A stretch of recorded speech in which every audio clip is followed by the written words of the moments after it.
Premier pilier, toujours, nouveau monde, nouvelle entreprise. Première table ronde, justement. Comment se définit cette nouvelle entreprise dans un monde durablement en crise? La question est posée, les réponses, nous les aurons justement avec ceux qui vont nous rejoindre ici sur scène. Nandini Colin, coprésidente de PWN Paris, Loïc Soubiran, CEO de Swile, Jérémy Larmy, CEO de Tomorrow Factory, et Raphaël, justement, pour modérer, Raphaël Catan, directeur général de Talent & Co, cabinet de conseil de formation, sans oublier Frédéric Joly, directeur de l'Observatoire des métiers de l'Agir Arco.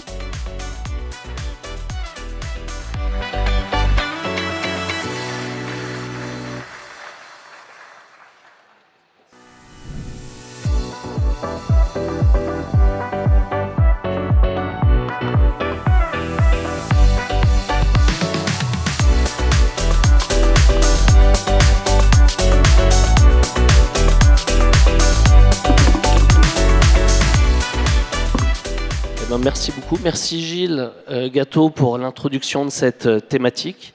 Je pense que Nicolas Bouzou et Gilles Gâteau ont, dans ce monde VUCA très incertain, très ambigu, on a parlé de banni aussi, finalement on parlait de certitude. Et je trouve ça intéressant parce que s'il y a une certitude de plus qu'on a ici autour de cette table, je pense c'est que l'entreprise va devoir se transformer et vite dans ce nouveau monde. Donc pour en parler, on a la chance d'avoir autour de cette table Nandini Colin. Vous êtes donc coprésidente de PWN Paris, Professional Women's Network. Vous avez été directrice RSE Group et DRH, directrice de la transformation, partenaire et senior advisor dans énormément d'entreprises, dont Schlumberger, Orange, Colgate, Palmolive. Je ne vais pas toutes les citer. Vous pouvez voir son profil LinkedIn. Vous avez cofondé un programme certifiant pour des DRH administrateurs avec l'ESSEC. Vous avez vécu dans plusieurs pays aussi, donc vous allez pouvoir nous apporter votre vision internationale. Et il y a encore peu, vous étiez DRH et directrice RSE au COMEX du groupe France Bonhomme. Bonjour, Nandini. Loïc Soubiran. Loïc, donc vous êtes fondateur et CEO de Swile. Swile, c'est une magnifique entreprise française, spécialiste et leader des avantages salariés. Aujourd'hui, Swile est présent au Brésil et en France. Vous avez à peu près 1000 salariés et vous espérez 200 millions d'euros de chiffre d'affaires cette année. Jérémy Larmy, bonjour. Vous êtes entrepreneur et chercheur spécialisé dans le développement et l'adaptation du potentiel humain. Vous êtes actuellement CEO de Tomorrow Theory. Et vous avez été aussi à l'origine d'acteurs de la RH Tech comme Monkey Tie et le Lab RH, et vous êtes auteur de plusieurs ouvrages. Et enfin, Frédéric Joly, vous êtes responsable de l'Observatoire des métiers de l'Agir Arco et de la Bourse de l'Emploi. Et pour me présenter aussi très succinctement, donc je suis Raphaël Catan, je suis expert de l'accompagnement des grandes entreprises sur les modes de travail et la culture managériale avec un objectif, les aider à réconcilier performance, bien-être au travail et la capacité à adresser ces enjeux sociétaux et environnementaux. Nandini, Loïc, Jérémy, Frédéric, donc merci d'être avec nous ce matin. Je vous propose de rentrer directement dans le vif du sujet, peut-être avec une question pour vous, Nandini. Le contexte a très bien été décrit par Nicolas Bouzou et Gilles Gâteau. Il est incertain, on comprend que les entreprises vont devoir opérer beaucoup de transformations au pluriel. Or, on sait que sans collaborateurs engagés, c'est difficile de transformer l'entreprise. Et je crois que c'est Nicolas Bouzou et Gilles qui ont parlé effectivement de la dernière étude Gallup qui montre que dans le monde, 23% des collaborateurs se disent engagés dans leur entreprise. En France, le chiffre stagne depuis quelques années et c'est catastrophique, c'est à peine 7%. Donc la première question est simple. Est-ce qu'il faut changer le modèle de l'entreprise pour avoir des collaborateurs plus engagés ou est-ce qu'il faut d'abord réengager les collaborateurs pour avoir une chance de transformer l'entreprise ? J'aurais envie de dire les deux. Mais je reviendrai sur quelque chose qui a été dit ce matin qui est important, c'est que quand on parle de transformation, finalement, c'est de partir d'un point A vers un point B ou X, Y, Z, peu importe. Mais en passant de l'un à l'autre, il y a quand même cette adaptation. Et en fait, on n'en parle pas très souvent de cette adaptation-là. Et si on prend cette notion d'adaptation et qu'on la lie à travers aussi un autre élément qui a été dit ce matin, qui était de dire que aujourd'hui, les salariés sont en avance sur leur management. En réalité, sur cette adaptation, que ce soit aujourd'hui ou hier d'ailleurs, les salariés sont souvent en avance sur le management. Parfois, c'est le management aussi, bien sûr, mais c'est l'engagement. Derrière l'engagement, en fait, il y a l'implication, l'investissement des salariés, leur motivation. Comment on les engage? On les engage aussi parce qu'on les écoute, parce qu'on est capable d'accueillir des solutions qui sont proposées. Si, par exemple, j'ai dans mon équipe un Loïc Soubéran, si j'ai dans mon équipe un Jérémy Lamry, qu'est-ce que je fais? Pour moi, si les autres personnes dans mon équipe ont des profils très très différents, comment je prends en compte finalement ce qui remonte des uns et des autres et comment est-ce que j'arrive à adapter? Moi, j'ai fait partie de cette génération de DRH où on a vu arriver, alors c'était il y a plus de 30 ans, hein, les grands acteurs qui à l'époque faisaient des pesées de postes. On parle de valeur travail. Souvent, qu'est-ce qu'on voit aujourd'hui? C'est cette valorisation du travail, elle est absolument essentielle, effectivement.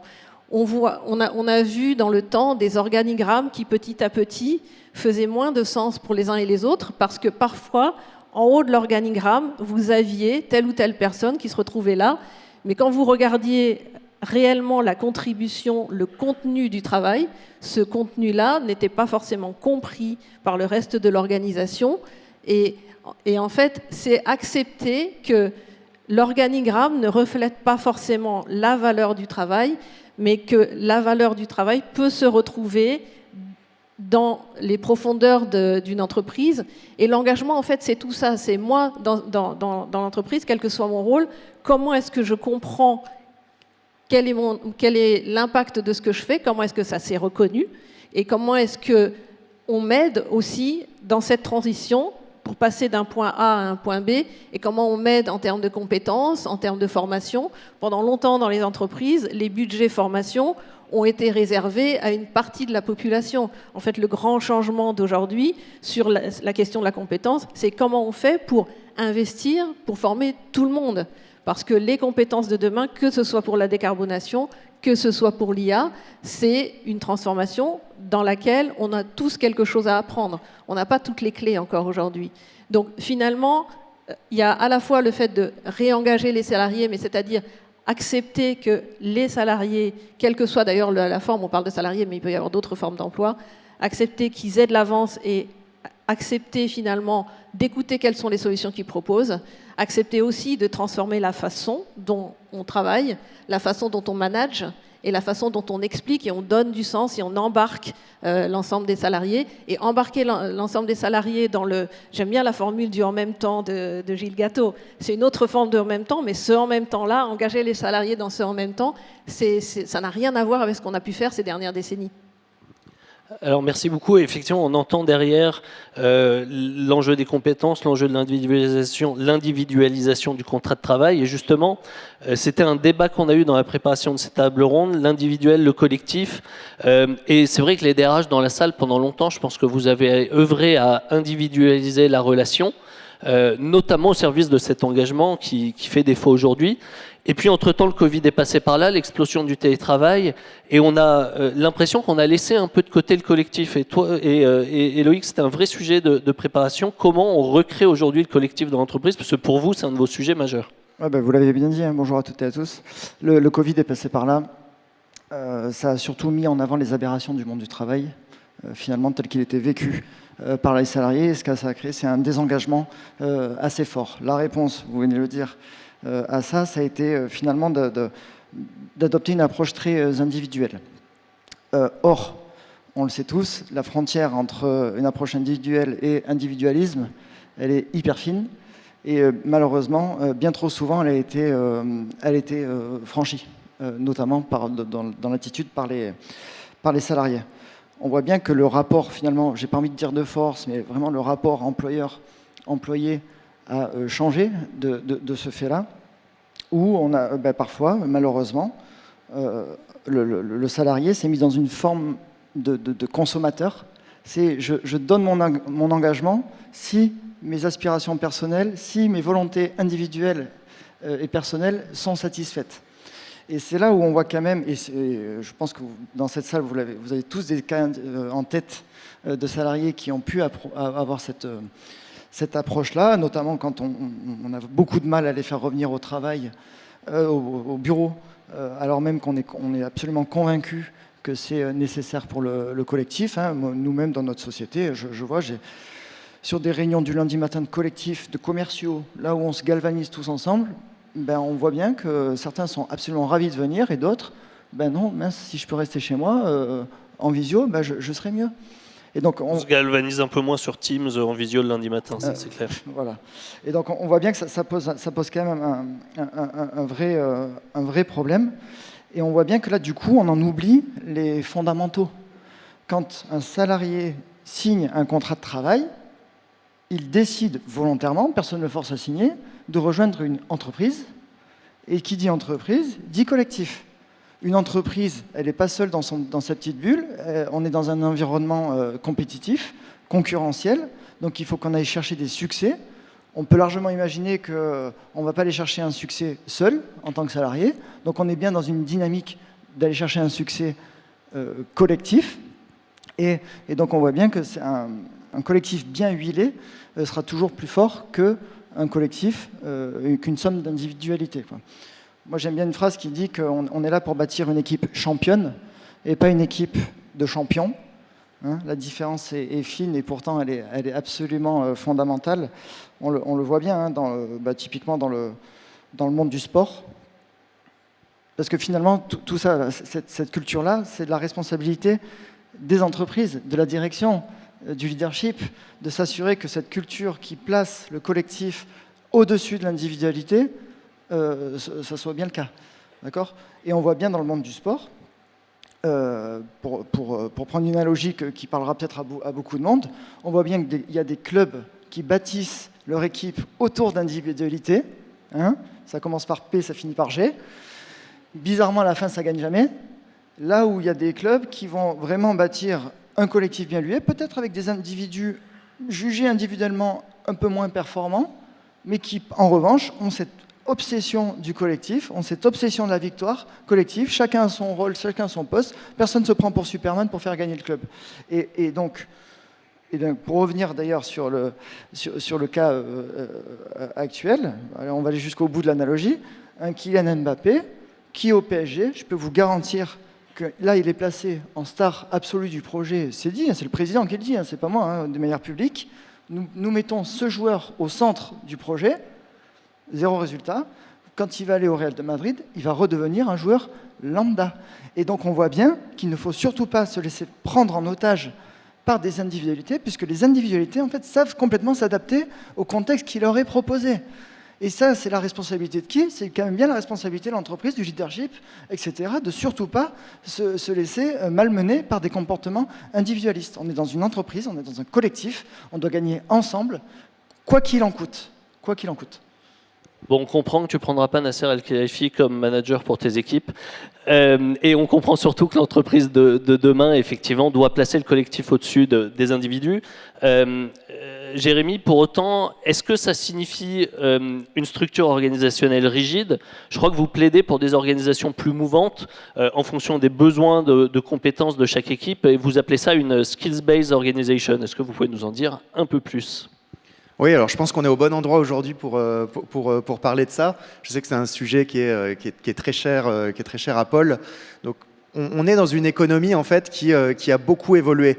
Au XXe siècle, on avait des fonctions qui correspondaient beaucoup à des rôles.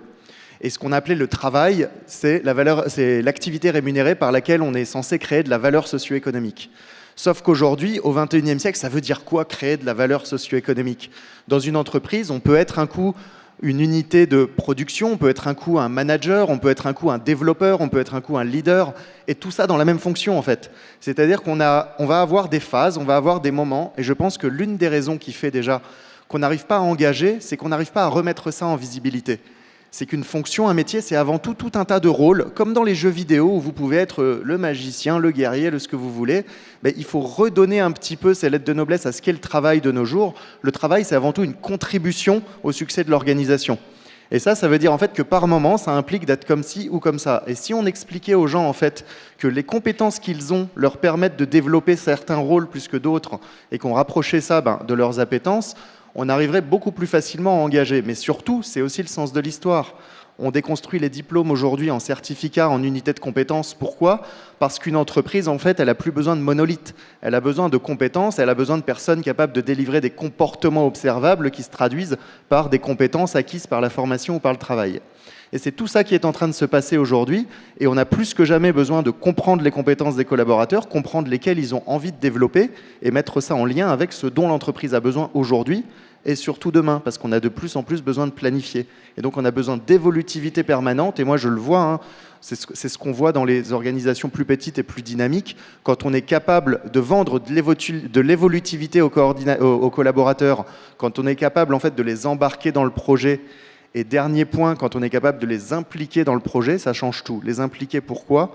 Je prends un exemple d'une boîte que j'aime beaucoup, NVIDIA. Chez NVIDIA, n'importe quel collaborateur peut participer à n'importe quelle réunion, même les réunions de COMEX. Bien sûr, s'il n'est pas invité, il n'a pas le droit de parler, il est observateur. Mais n'importe quel collaborateur peut aller prendre de l'info n'importe où. Donc ça, c'est un énorme changement de paradigme. Et NVIDIA, aujourd'hui, ce n'est pas tellement la boîte des bisounours. C'est une des plus grosses capitalisations boursières au monde. Et donc, il y a un gros changement dans la manière dont, en fait, l'information est reliée au pouvoir. Et je pense que ça, c'est un énorme levier demain dans l'économie des compétences d'arriver à faire le lien entre ces deux paradigmes.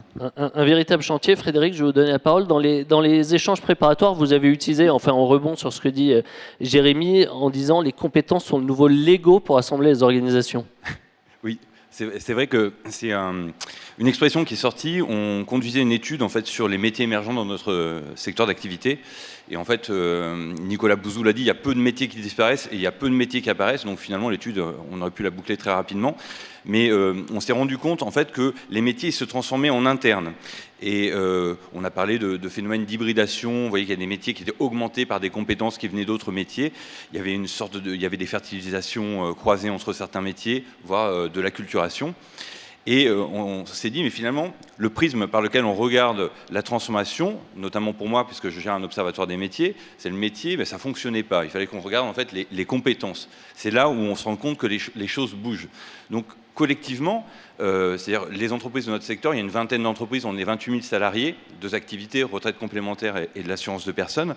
On s'est engagé dans un contrat cadre avec l'État qui s'appelle un EDEC, c'est l'engagement pour le développement de l'emploi et des compétences, justement au sujet de cette question autour de la compétence et de l'acculturation sur la compétence, et est sorti de nos réflexions un outil, une plateforme qu'on a appelée Prosper Plus, qui permet aux collaborateurs en fait, d'intégrer, alors aux collaborateurs, toutes les entreprises de notre secteur, hein, c'est je pense l'originalité de la démarche, c'est qu'on est sur un grand collectif, de rentrer leur CV, et on partait du principe que tout le monde sait raconter ce qu'il sait faire. Moi, je peux vous parler des activités que je fais quotidiennement. J'ai plus de mal à le relier à des compétences. Ça, c'est vraiment un truc de DRH, hein, comme vous. Et l'outil Prosper, il prend votre CV et puis il dit, par rapport aux expériences que je vois, tu as telle ou telle compétence. Alors, on travaille sur ces compétences. Est-ce que je suis en maîtrise technique? Est-ce que j'aime les utiliser? Et de là, il propose des passerelles possibles vers les métiers de notre secteur, mais également des formations pour le renforcement des compétences ou des jobs qui peuvent être en lien. Donc voilà comment nous, on a essayé de jouer avec ce Lego de base qu'est la compétence. Les métiers changent moins que les compétences et il faut creuser à cette échelle-là. On va changer totalement de sujet. Dans l'entreprise de demain, il y a tellement de choses à dire. Nandini, on a parlé de monde incertain, voire dangereux. Vous plaidez pour la refonte des collaborations des entreprises à l'international. Donc, si je comprends en creux, quelque part, une redéfinition de la mondialisation et comment les entreprises s'inscrivent dans cette mondialisation. Oui, effectivement, c'est mieux. Effectivement, je pense qu'on l'a vu déjà très récemment au moment du Covid, en fait. Hein. On a vu les interdépendances entre pays sur certaines chaînes d'approvisionnement, mais c'est pas récent. Ça remonte à beaucoup plus loin. En fait, chaque pays produit un certain nombre de choses qui sont exportées vers d'autres. Ça, le monde est comme ça et ça ne bougera pas. La réalité, c'est aussi que si on parle de transition, si on parle de décarbonation notamment, et si on parle du monde de demain, en fait, aucun pays ne pourra le faire tout seul. Et aucune entreprise, quelle que soit sa taille, n'est à l'abri finalement de répercussions qui viendraient d'ailleurs. J'ai beaucoup aimé ce que disait Nicolas Bouzou, que je pense moi depuis très très longtemps. La géopolitique effectivement est en train de dominer l'économie, mais la géopolitique finalement elle avait un impact sur l'économie avant aussi. Les proportions que ça prend aujourd'hui évidemment sont différentes, mais cette collaboration elle est extrêmement importante parce que les solutions, encore une fois, viennent de différents endroits, de différentes régions si on parle de la France, mais aussi de différents pays. Et il faut savoir repenser cette collaboration et repenser aussi comment est-ce qu'on a un impact positif. Finalement, pendant ces 2 derniers siècles, qu'est-ce qu'on a fait? On a fait une course au volume et à la masse. C'est ça le savoir-faire qu'on a développé. Mais ce savoir-faire-là, il a été développé au détriment parfois de certaines régions du monde. Moi j'aime bien, il y a un exemple que je prends souvent, moi, qui m'a énormément inspiré, et probablement parce que ça touche mon pays d'origine, mais c'est ce que faisait Essilor avec les lunettes. Quand Essilor est allé en Inde et a développé son business en Inde, c'était pas tellement pour une question de bas coût, c'était plutôt pour dire, en Inde, comment est-ce que je rends accessible les lunettes aux plus pauvres, et finalement comment est-ce que je revois finalement la façon dont je distribue en fait, et dont je repense finalement ma supply chain pour pouvoir rendre accessibles ces lunettes. Et là, on a un impact positif parce que quel que soit le pays dans lequel on opère, si on rend les gens plus autonomes, si on leur donne accès à la santé, si on leur donne accès à l'éducation, si on leur donne accès à l'économie, chacun pourra et chacune pourra se prendre en main. Et on pourra à ce moment-là effectivement penser aussi la décarbonation différemment. Quand on regarde, les chiffres le montrent bien, les pays les plus pollueurs ne sont pas forcément ceux qu'on croit. On a beaucoup de biais cognitifs sur les pays les plus pollueurs. Donc cette collaboration-là, elle est extrêmement importante. Et si je prends aussi le rôle de DRH, je pense que moi, je n'aurais jamais appris mon métier, ni je ne me serais jamais transformée de la façon dont je me suis transformée si je n'avais pas été exposée à ce que faisaient d'autres pays, si je n'avais pas travaillé avec d'autres cultures, et si je n'avais pas essayé de faire collaborer ensemble des gens qui étaient capables d'amener des solutions différentes. Donc, nouvelle mondialisation, risque de choc géopolitique, nouvelles compétences. Jérémy, face à ça, vous aimez bien dire que les entreprises qui vont réussir demain, c'est celles qui auront créé le plus de scénarios d'avenir possibles, le plus d'options, et vous appelez ça une compétence qu'on doit développer, qui est le future literacy. Oui, en fait, vous voyez, Nicolas l'a rappelé, Gilles aussi, on est dans un monde qu'on dit imprévisible, anxiogène, fragile. Il y a encore 20 ans, on faisait des business plans sur 10 ans. Aujourd'hui, on est content d'arriver à prédire ce qu'on va être capable de faire dans 2 ans. Et donc, on a vraiment une économie qui bouge extrêmement vite, et ça paralyse beaucoup de gens, ça, parce qu'ils ne savent pas vers quel futur on va. Et en fait, la clé, quand on est face à l'incertitude, pour dérisquer à un moment donné, il faut transformer l'incertitude en niveau de risque. L'incertitude, on ne peut pas la quantifier, parce qu'on n'a pas fait le travail d'ingénierie, de mettre des paramètres et de comprendre. Transformer l'incertitude en risque, ça veut dire en fait qu'on va mettre des paramètres et on va se dire ça peut être ça ou ça peut être ça. Le principe de la future littératie, c'est une compétence que l'UNESCO, l'OCDE sont en train de prôner très très fort auprès des dirigeants, des leaders. Et c'est se dire, tout comme en fait, pour pouvoir devenir dirigeant, vous devez savoir écrire, lire, compter, décider, vous devez aussi savoir penser le futur. Et ça veut dire que vous devez être capable de faire une ingénierie qui vous permet d'imaginer des scénarios. Peut-être que pour votre boîte, vous avez 50 scénarios possibles, et il faut faire le travail de pouvoir les imaginer. Et petit à petit, vous itérez, vous avancez, et ça devient un travail non plus de faire un business plan. Moi, je connais le monde dans lequel on fait 3 à 4 business plans possibles, depuis le best case jusqu'au worst case. Et en fait, pour moi, ce monde-là, il est un petit peu fini. C'est-à-dire que c'est bien d'avoir ça, mais c'est plus suffisant. Il faut se projeter plus loin pour se dire, aujourd'hui, on le voit, on est dans un monde non linéaire, et on peut se faire disrupter extrêmement vite. J'étais avec un gros acteur du transport hier, par exemple, et en fait, il se disait, à l'époque, les taxis rigolaient, Uber est arrivé, ils rigolaient moins. Nous, on est un acteur du transport, et notre métier, c'est de vendre à des gouvernements pour que des gens puissent prendre le bus. Mais en vrai, demain, ce n'est pas une technologie qui va nous disrupter, c'est un modèle économique, comme c'est un modèle économique qui a disrupté les taxis. Je prends un exemple là, Elon Musk vient d'annoncer que dans quelques années, votre Tesla pourra, quand vous ne la conduisez pas, se balader toute seule en ville et générer des revenus passifs en servant de Uber. On reste à voir comment ça se passera au niveau de la réglementation. Mais vous voyez la créativité qui s'ouvre sur les modèles économiques. Et ça oblige à faire des hypothèses, à penser qu'est-ce qui risque de me tuer demain, quelles sont mes opportunités de développement, et en permanence à faire ce travail et à l'itérer. Et non plus tous les 5 ans pour faire des grands plans strat, mais peut-être plutôt toutes les 6 à 12 mois. Et utiliser la technique du design future que vous aimez. Design fiction. De design fiction, pardon, merci. Loïc, ça fait le lien, on a parlé beaucoup d'humains dans cette table ronde sur l'entreprise de demain, et heureusement, mais c'est quand même humain et IA. Loïc, j'ai envie de vous poser à vous la question, la place de la technologie et particulièrement l'IA dans l'entreprise de demain. Je sais que c'est vaste, il y a 1 ou 2 minutes pour y répondre, je ne sais pas si vous pouvez synthétiser votre pensée en 2 minutes.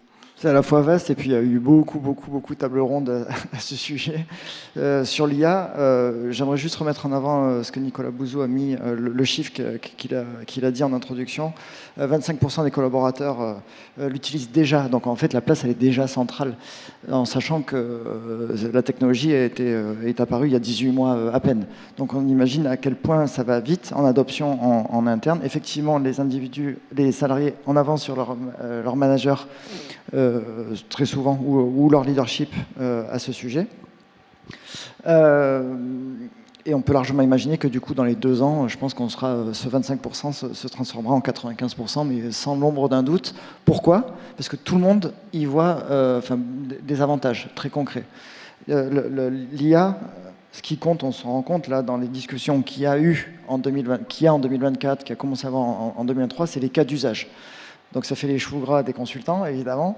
Quels sont les cas d'usage pour les entreprises? C'est le grand questionnement. On va dire qu'il y a quand même 2 types de cas d'usage. Il y a vraiment les cas d'usage qui viennent améliorer la productivité intrinsèque des collaborateurs. Là, moi, à titre, mais qui n'ont pas du tout d'impact sur l'emploi.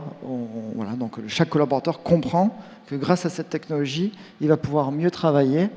Et donc, si je travaille mieux, si j'ai l'impression de mieux produire, de plus produire, de manière plus qualitative, ça me valorise. Je sens que j'ai plus d'impact, donc je suis content. Donc évidemment, je ne vais surtout pas me passer de cette technologie-là. Nous, on le voit typiquement sur tout. On a une belle équipe dédiée à la brand, donc au travail de marque chez Swile. Une dizaine de collaborateurs. 100% des projets qui sont sortis en 2024 ont été faits avec l'IA. Et évidemment, il n'y a pas eu un seul mouvement de sortie de cette équipe. On continue à la staffer pareil. C'est juste que on utilise la technologie moderne pour essayer de faire un travail encore meilleur. Et puis le deuxième cas, c'est évidemment par contre ceux qui peuvent potentiellement détruire des emplois. Et ça, il faut pas se cacher derrière le petit doigt. Mais là, finalement, dans le fond, c'est peut-être aussi profitable à tous. Parce que je vais prendre un exemple très concret du service client. On voit bien à quel point le service client est parfois un métier assez précaire. Hein. C'est extrêmement compliqué comme travail parce qu'on prend quand même... tout le monde n'est pas sympa au bout du fil ou en ligne, et de moins en moins.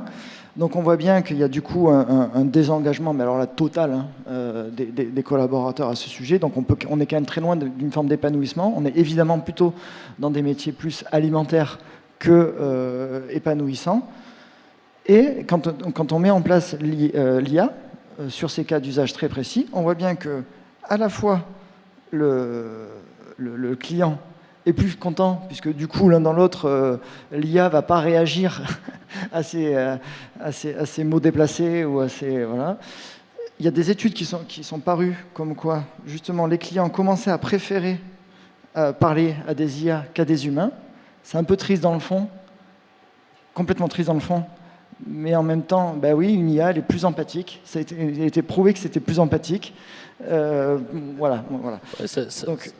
Donc il faut, mais en même temps, voilà, peut-être que les collaborateurs du service client peuvent justement évoluer sur des services de niveau 2, 3 ou aller peut-être partir dans d'autres métiers. En tout cas, définir dès à présent les nouvelles valeurs ajoutées avec la vitesse à laquelle ça arrive, c'est ultra important, mais on en parlera beaucoup plus longuement en début d'après-midi.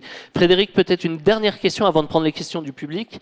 Avec votre poste à l'Observatoire des métiers, on a parlé pas mal d'évolution des compétences, mais est-ce qu'il y a d'autres ingrédients qui vous paraissent importants de rajouter dans cette entreprise de demain, effectivement, pour qu'elle s'inscrive avec succès et prospérité dans ce monde actuel? Alors, ma cam, c'est plutôt les compétences. Je vais juste rester dessus. On a conduit une étude sur les compétences comportementales il y a quelques années, parce que c'est le gros sujet. Avec l'arrivée du digital, on s'est dit, tiens, il y a une obsolescence des compétences techniques. Et donc, pour l'employabilité des collaborateurs, il faut aussi pouvoir développer des compétences comportementales qui sont plus durables, qui sont plus transverses, transposables, etc.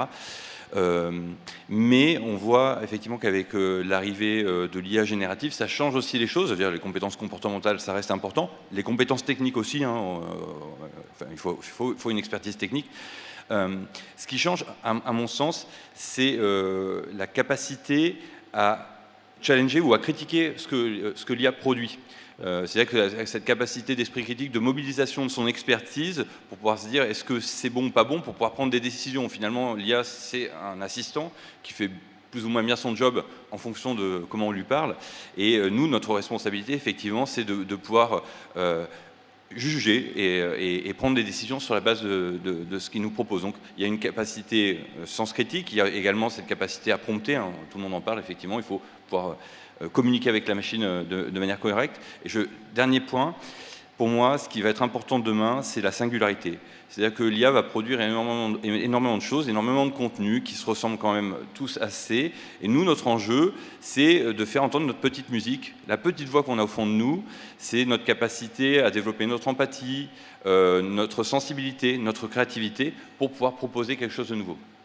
Merci beaucoup. Effectivement, on n'avait pas encore prononcé le terme soft skills, vous ne l'avez pas dit comme ça, mais les compétences comportementales, on parle bien de soft skills. Je vais demander à Gilles Gâteau de revenir sur scène, si vous voulez bien, pour la séance de questions-réponses. Je ne sais pas, en espérant qu'il y ait des questions dans la salle.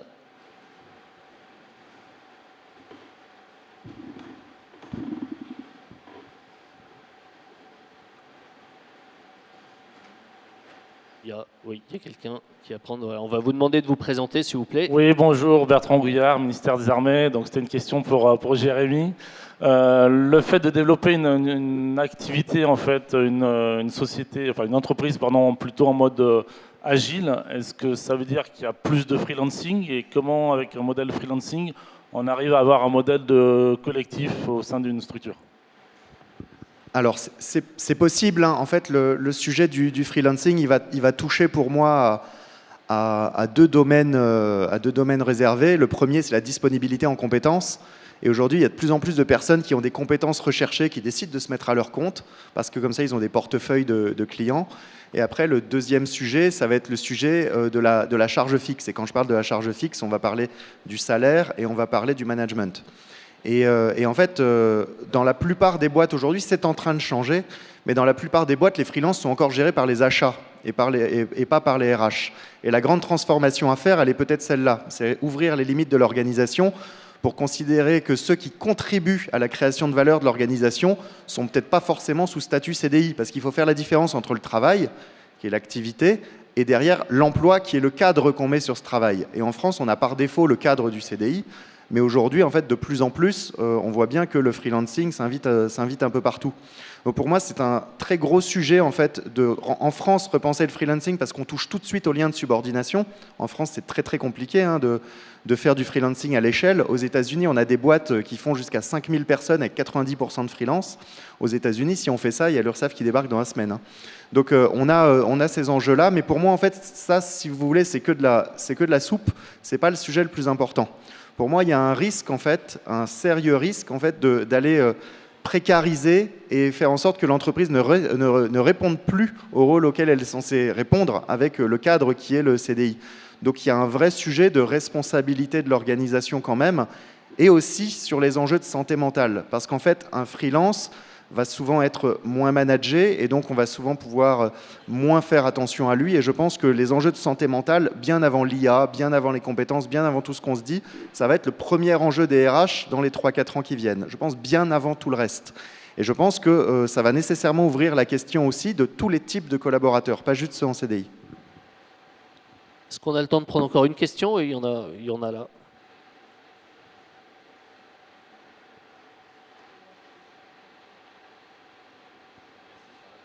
Oui, bonjour. Question pour Loïc. Je crois que beaucoup d'entreprises passent du temps à gérer des problèmes qui ne devraient pas se poser à partir du moment où elles n'ont pas établi des principes opératoires communs. Comment est-ce que vous avez répondu à cette question chez Swile? Vous avez 2 minutes, ok. Bon.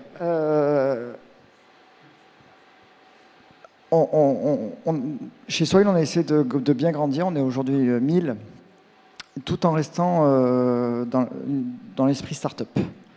Je crois que dans les sociétés qui grandissent, évidemment, on a très vite tendance à vouloir structurer, mettre des process, parce que c'est normal.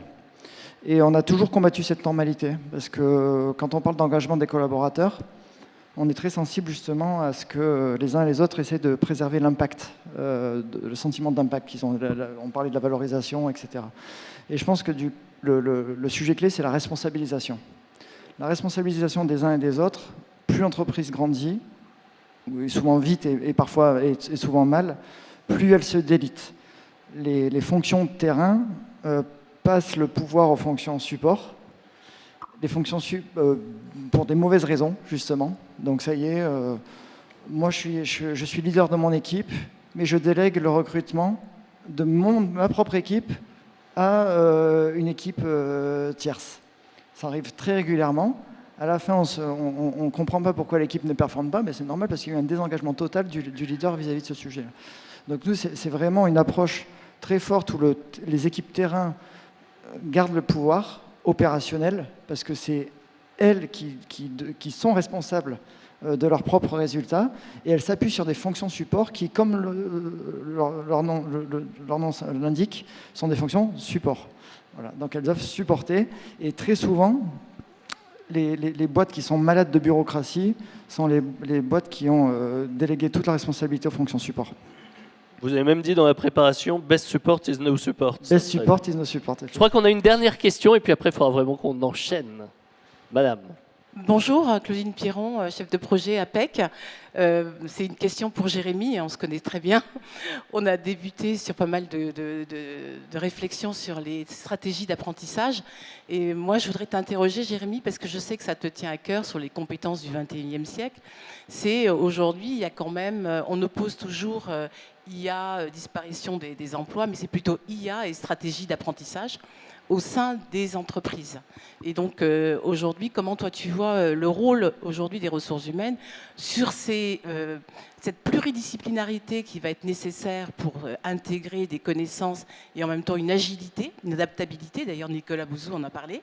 Donc tu vois ça comment? Parce que je sais que j'ai été d'ailleurs dans plusieurs de tes réflexions il y a à peu près 2-3 ans, et tu étais déjà là-dessus, c'est-à-dire sur ces compétences qui évoluent, qui deviennent transverses, mais en même temps, comment on peut justement réagir dans les entreprises qui restent peut-être souvent sur des plans de formation normés.